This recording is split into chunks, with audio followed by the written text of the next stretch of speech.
오늘 우리에게 주신 하나님의 말씀은 에베소서 4장 25절에서 32절과 5장 8절에서 10절 말씀입니다. 그런즉 거짓을 버리고 각각 그 이웃과 더불어 참된 것을 말하라. 이는 우리가 서로 지체가 됨이라. 분을 내어도 죄를 짓지 말며 해가 지도록 분을 품지 말고 마귀에게 틈을 주지 말라. 도둑질하는 자는 다시 도둑질하지 말고 돌이켜 가난한 자에게 구제할 수 있도록 자기 손으로 수고하여 선한 일을 하라. 무릇 더러운 말은 너희 입 밖에도 내지 말고 오직 덕을 세우는 데 소용되는 대로 선한 말을 하여 듣는 자들에게 은혜를 끼치게 하라. 하나님의 성령을 근심하게 하지 말라. 그 안에서 너희가 구원의 날까지 인치심을 받았느니라. 너희는 모든 악독과 노함과 분냄과 떠드는 것과 비방하는 것을 모든 악의와 함께 버리고 서로 친절하게 하며 불쌍히 여기며 서로 용서하기를 하나님이 그리스도 안에서 너희를 용서하심과 같이 하라. 너희가 전에는 어둠이더니 이제는 주 안에서 빛이라. 빛의 자녀들처럼 행하라. 빛의 열매는 모든 착함과 의로움과 진실함에 있느니라. 주를 기쁘시게 할 것이 무엇인가 시험하여 보라. 오늘 이 말씀에 많은 은혜 받으시기 바랍니다. 에베소 5장 8절에 보면 너희가 전에는 어둠이더니 이제는 주 안에서 빛이라. 그래서 구원 이전에 어둠 가운데 있던 영혼들이 이제 빛 안에 빛의 인생을 살아갈 땐 빛의 자녀들처럼 행하라 하는 권면을 우리가 다시 한번 돌아보게 되었습니다. 빛의 자녀로 산다는 것은 뭘 의미하는가 하면 빛의 열매를 결국 그의 삶에서 맺는 일종의 생명의 나무라고 제가 표현을 하는데 나무로 사는 것입니다. 그래서 빛의 자녀가 맺어야 되는 열매에 대해서 에베소 5장은 빛의 열매는 모든 착함과 의로움과 진실함에 있다 이렇게 표현했습니다. 셋을 따로따로 나눠 설명할 수도 있고 또 셋의 일종의 공통적으로 흘러가는 일종의 요소들, 덕목이 있기 때문에 그 점을 지금 나누고 있습니다. 첫째 우리가 살펴본 것은 착함이라는 열매였습니다. 착함은 선함으로 번역해도 동일한 의미라고 말씀을 드렸습니다. 이 착함은 그저 한 개인이 홀로 떨어져 있을 때 어떤 인격, 성품을 의미하는 것이 아니고 지금 여기서 말하는 헬라어 언어의 뜻은 다른 사람들과의 관계를 통해서 내가 난 착한 사람이야 이렇게 얘기하는 게 아니고 그 관계가 쌓이고 쌓여서 적어도 한 10년, 20년 아니면 내 평생이 되었을 때 누가 나와 오래 시간을 나눈 삶을 나눈 사람이 나를 일종의 평가할 수 있죠. 아, 나와 함께 했던 그 사람은 이제 하나님이 불러가셨는데 참 착한 그리스도인이었어. 그 사람은 참 선한 그리스도인이었어. 이런 평가 가운데 말하자면 완성될 수 있는 덕목이라는 거죠. 그래서 이것은 짧은 시간에 평가할 수 있는 것이 아닙니다. 오랜 시간, 그저 1년에 한 번쯤 보는 사람이 평가할 수 있는 것도 아닙니다. 매일 만나고 매일 함께 무슨 일을 하고 하여튼 인생의 여러 가지 어려움들을 겪어갈 때 그때 그 사람과의 관계를 통해서 선한 사람인지 악한 사람인지가 가름될 수 있다는 거죠. 그럼 이 착함을 드러내는 가장 큰 일종의 우리의 삶에 있어서 요소는 어떤 것인가? 에베소 4장으로 우리가 같은 단락에서 윗부분으로 올라가서 저는 25절을 여러분들이 읽고 좀 생각해 보시도록 정했습니다. 그런즉 거짓을 버리고 각각 그 이웃과 더불어 참된 것을 말하라. 이는 우리가 서로 지체가 됨이라. 25절의 그 일종의 권면, 명령을 에베소의 명령을 셋으로 나누어서 핵심을 한번 우리가 요약해 보자면 첫째는 거짓을 버리라. 말하자면 착함의 열매를 맺기 위해서는 우리의 마음과 우리의 삶 가운데 거짓을 버리는 거죠. 두 번째, 착함을 열매로 맺기 위해서는 참된 것을 말하는 삶을 살려고 노력해야 된다는 거죠. 세 번째, 우리가 서로 지체가 된다는 것을 기억해야 한다는 거죠. 저도 이 세 가지 교훈을 우리가 뽑아낼 수 있겠습니다. 말하자면 착함은 말하는 것으로부터 시작되고 그 말하는 것은 마음의 자세, 거짓을 버리는 것으로부터 시작되고 또 그것들을 계속해서 오늘도 내일도 1년 후에 2년 후에 우리가 오랫동안 평생토록 지키기 위해서는 나와 함께하는 사람들이 나와 서로 지체가 되었다는 깨달음 혹은 고백, 말하자면 신앙의 고백 위에 세워져야 그렇게 살 수 있다는 거죠. 지체는 하나하나 손도 발도 내 눈도 귀도 다리도 다 있는데 모여서 하나가 되는 것입니다. 근데 이 지체 하나가 따로 손만 딱 떼가지고 손이 다니면서 뭘 주워올 수 있는 게 아닙니다. 연결돼 있을 때 살아있는 거죠. 우리가 서로 지체가 된다는 생각은 이처럼 중요합니다. 그래서 바울은 치고 싸우고 비난하는 교인들에게 여러분은 다 서로 연결되고 결합되어서 한 몸을 이루고 있습니다. 이것이 에베소서가 갖고 있는 교회론입니다. 교회를 빌딩처럼 지어져가는 건물처럼 생각하고 설명하는 거죠. 저는 이 부분이 아주 중요하다고 매년 10월이 되면 교회란 무엇인가를 생각할 때 여러분에게 말씀드립니다. 눈이 바르게 거짓말할 수 있습니다. 눈이 볼 때 내가 걸어갈 때 10m 앞에 낭떠러지가 있습니다. 눈이 바르게 거짓말할 수 있어요. 앞으로 쭉 가야 돼. 계속 가, 계속 가, 계속 가. 그러면 실제로 낭떠러지에 발이 떨어질 수 있습니다. 그러나 여러분, 발이 떨어지면 눈은 온전한가요? 발이 떨어져서 발이 부러지면 떨어지면서 눈도 나뭇가지에 찔릴 수 있는 거 아닌가요? 아니, 몸이 다 죽으면 눈이 무슨 소용이 있나요? 말하자면 교회에 주는 교훈이 그렇다는 것입니다. 크게 나누면 가족에게 주는 교훈이 그렇다는 것입니다. 더 크면 대전이라는 도시 안에 주는 교훈이 그렇다는 것입니다. 우리는 그리스도 안에 한 몸입니다. 이것은 교회를 해석한 바울의 가장 탁월한 공헌이라고 볼 수 있습니다. 바울이 고린도 교회에 주는 교훈을 제가 한번 읽어드리도록 하겠습니다. 여러분 잘 아시는 고린도전서 12장, 13장, 14장은 하나로 읽어야 하는 큰 단락인데 12장 이렇게 시작합니다. 몸은 하나인데 많은 지체가 있고 몸의 지체가 많으나 한 몸인 것처럼 그리스도도 그러합니다. 우리가 유대인이나 헬라인이나 종이나 자유인이나 다 한 성령으로 세례를 받아서 한 몸이 되었고 또 다 한 성령을 마시게 하셨습니다. 몸은 한 지체뿐만 아니라 여럿입니다. 만일 발이 말하기를 나는 손이 아니니까 몸에 붙지 아니었다 할지라도 이로써 몸에 붙지 아니한 것이 아닙니다. 발이 얘기할 수 있죠. 난 손 아니야. 그래도 손과 발이 한 몸에 붙어 있는 것입니다. 귀가 이르되 나는 눈이 아니니 몸에 붙지 아니었다 할지라도 이로써 몸에 붙지 아니한 것이 아닙니다. 눈이 귀를 미워할 수도 있습니다. 아니, 너하고 난 달라. 그래도 한 얼굴에 한 몸에 붙어 있다는 거죠. 만일 온몸이 눈이라면 듣는 곳은 어디이고 온몸이 듣는 곳이라면 냄새 맡는 곳은 어디입니까?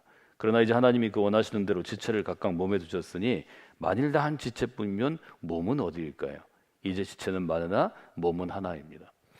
다양한 사람들이 교회에 오는 건 다양한 사람들이 다양한 의견을 얘기하고 다양하게 활동해서 서로 좀 의견이 나누기도 하고 부딪히기도 하고 싸우기도 하는 것은 우리가 다 눈과 코와 입이 다르고 손과 발이 다른 것처럼 서로 다 다른 부분을 갖고 있지만 실제로는 다 연결되어 있다. 바울의 시대에 이대로 행복한 공동체가 됐을까요? 아니, 그렇지 않습니다. 이 얘기를 한 고린도 교회는 지금 보면 아주 풍지박산난 이상한 교회입니다. 서로 싸우고 바울을 쫓아내기도 했고 바울을 아프게도 했고 자기들끼리 송사하고 재판 걸고 치고받고 싸우고 뭐 그런 교회입니다. 그런 교회를 향해서 바울은 지금 우리가 한 몸이라고 이야기합니다. 21절에 얘기하죠. 눈이 손들어 얘기하기를 내가 너를 쓸데없다 하거나 머리가 발들어 얘기하기를 내가 너를 쓸데없다 하지 말라. 그뿐 아니라 더 약하게 보이는 몸의 지체가 도리어 요긴하게 쓰이고 우리가 몸에 덜 아니면 우습게 보는 여기는 그것들이 더욱 귀한 것들로 입혀주며 우리 아름답지 못한 지체는 더욱 아름다움을 얻느니라. 이것이 치고받고 싸우는 교인들을 향해서 고린도 교인들에게 하는 이야기인 것을 여러분이 보실 수 있습니다. 바울은 계속해서 얘기하죠. 우리 아름다운 지체는 그럴 필요가 없느니라. 오직 하나님이 몸을 고르게 하여 부족한 지체에게 귀중함을 더하사 몸 가운데 분쟁이 없고 오직 여러 지체가 서로 같이 돌보게 하셨느니라. 서로 싸우지 말고 돌보면 서로 윈윈한다는 거죠. 더 좋은 삶을 살아갈 수 있다는 거죠. 교회도 더 평안해지고 교회도 더 좋아질 수 있다는 거죠. 만일 한 지체가 고통을 받으면 모든 지체가 함께 고통을 받고 한 지체가 영광을 얻으면 모든 지체가 함께 즐거워하느니라. 너희는 그리스도의 몸이요 지체의 각 부분이라. 그리고 나서 바울은 얘기합니다. 우리에게는 믿음도 있고 사랑도 있고 소망도 있는데 그 중에서 교회를 하나 되게 하는 것, 지체들이 좀 화합하며 살게 하는 것은 믿음보다는, 소망보다는 사랑이 제일입니다. 사랑은 오래 참는 것입니다. 사랑은 교만하지 않는 것입니다. 이게 쭉 이어지는 것들이 이 지체와 몸을 설명하기 위해서 있는 것이지 사랑을 설명하기 위해서 있는 것이 아닙니다. 그래서 고린도전서 12장, 13장, 14장은 함께 읽어야 그 뜻을 알 수 있다고 제가 계속해서 여러분에게 말씀해 드렸습니다. 그럼 이 착함을 우리의 삶 가운데 드러나기 위해서 우리가 뭘 해야 될까? 아주 분명하게 얘기하죠. 거짓을 버리고 이웃과 더불어 참된 것을 말하라. 우리가 서로 지체가 됨이라. 그러면 참된 것을 말한다는 것은 뭘 얘기할까? 29절을 좀 저희들 한번 읽어보면 좋을 것 같습니다. 에베소 4장 29절을 이렇게 얘기하죠. 같이 읽어볼까요?